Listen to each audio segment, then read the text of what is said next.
no to go, not to be mistaken for a tear, and it brings no relief from you.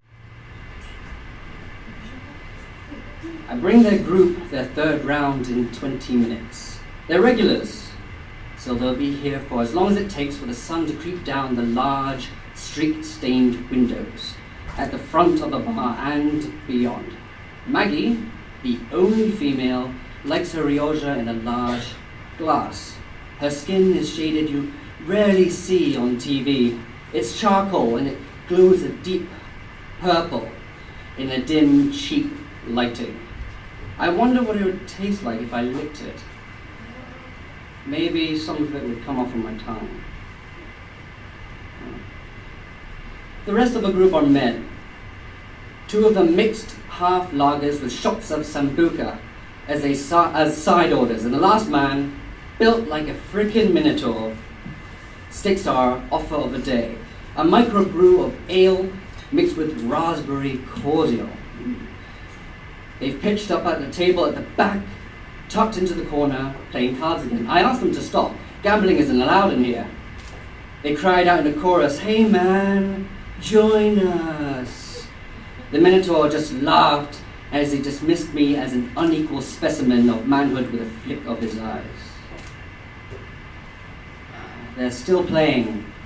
There's no money on the table, just matchsticks. I whip out a rag in my apron and I wipe down the table next to theirs, overhearing every drunken slur. "All I'm saying," Maggie says, "is that it's possible." She sits facing me so I can see her as I clean up, not staring exactly, just observing. The Minotaur rests his hand against her thigh and leans on the table. The cards in his hand looks like crackers. "The end of the world," he murmurs, not looking at anyone. How would it happen, exactly? "A comet," says the back of the other guy's head, but let's not forget history. "Plague, locusts." Maggie's face fades before she lights up in a smile and joins in with the laughs. She nudges the Minotaur with her shoulder. "After the game, Mags," he says. "I'm working the place myself tonight. It's small, but it's enough for an energetic elderly man with a cane to run. Patrons open the door, bringing in the freezing cold wind inside them with them. It floods the bar like a gigantic frozen hand, jangles the bottles and glasses. I'm wished tipsy Happy New Year's pledges by people 1 week early. I make a trip to the basement to replace one of the beer barrels, return to the bar and scan the people walking past. I threw tempted glances at the neon sign at the door. I grabbed my phone behind this stash.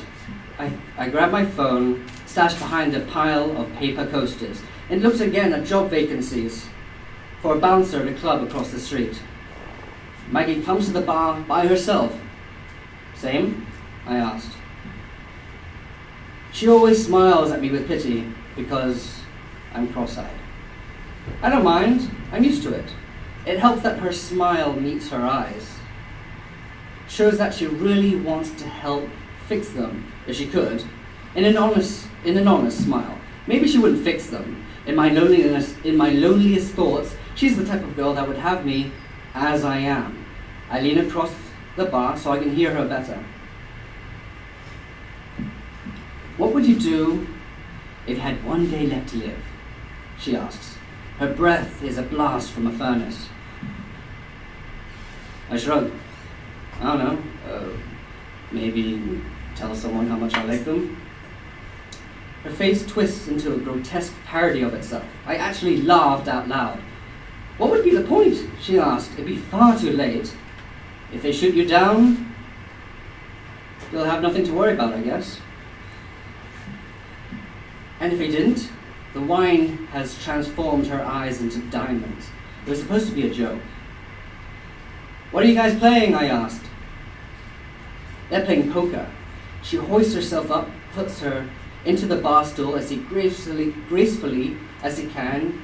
I almost forgot how small she is. She could fit into my pocket. Can you play? I asked. I like to, when I get the chance. She shuffles in her seat, tries to make herself more comfortable, pulls her skirt down, doesn't even reach her knees. I pour her a drink first into a glass that I just cleaned. When she reaches for her purse, I shake my head. I never learned, I tell her. Some of my friends are good at it. I'd be good at it, she said. The Minotaur chucks a glance at us before he returns to his game. I take that as a hint, an appropriate time to tell her that I'll be back in a minute. I clear the tables. I take a couple orders, all spirits on the rocks, cheap. Change the channel on the TV, mute it altogether. I catch her running her fingers up and down the stem of her glass. Her nails are bright, cartoon-colored red. You see them behind me? She says when I'm back. I look at the group, as if seeing them for the first time.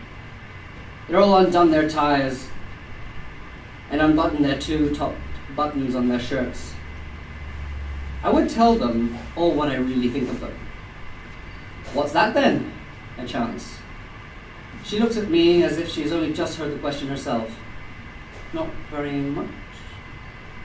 She mumbles. I just catch it, half a word swallowed up by her lips. I tell her I'll bring in the order to her, and she thanks me. I'll pour salt instead of cordial into that Minotaur's drink, I decide in my head. Happy New Year, and if I don't see you until then, she uses the stool to raise herself off the bar, to get closer to me. The more she blurs, becoming a warm, chocolate apparition. She plants a kiss on my right cheek. She melts. It smells of strawberries and sweat. Thanks, I say. The Minotaur at her side, as if by magic, got those drinks. She hops off the stool and wobbles on landing.